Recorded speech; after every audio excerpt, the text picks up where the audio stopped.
ফরিদপুর জেলার ভাঙ্গা উপজেলার আলগী ইউনিয়নে মরহুম বাদশা মিয়া মোটরসাইকেল ফুটবল টুর্নামেন্টের সেমিফাইনাল খেলা অনুষ্ঠিত হয়েছে। স্টাফ রিপোর্টার শাহাদাত হোসেন জানান, ফরিদপুর জেলার ভাঙ্গা উপজেলার আলগী ইউনিয়নের বালিয়াচড়া যুব সংঘের উদ্যোগে এটিএম ফরাদ নান্নুর সঞ্চালনায় আলগী ইউনিয়ন পরিষদের চেয়ারম্যান মোয়া সিদ্দিক মিয়ার সভাপতিত্বে সেমিফাইনাল খেলা অনুষ্ঠিত হয়। ফুটবল টুর্নামেন্টে ভাঙ্গা পিরিয়ডচর একাদশ ভাঙ্গা কলেজ পাড় একাদশকে ট্রাইব্রেকারে পরাজিত করে।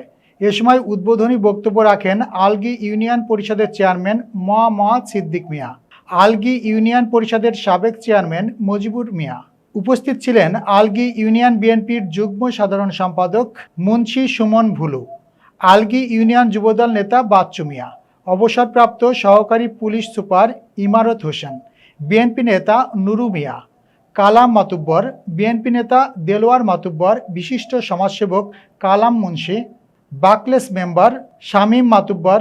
আলগী ইউনিয়ন পরিষদের চেয়ারম্যান মোহাম্মদ সিদ্দিক মিয়া বলেন, যুব সমাজকে মাদকের হাত থেকে রক্ষা করতে হলে বিনোদনের প্রয়োজন আছে, বিশেষ করে ফুটবল খেলা, গ্রামগঞ্জের হাডুডু খেলা, ক্রিকেট খেলা যুব সমাজকে অনুপ্রেরণা তৈরি করতে হবে।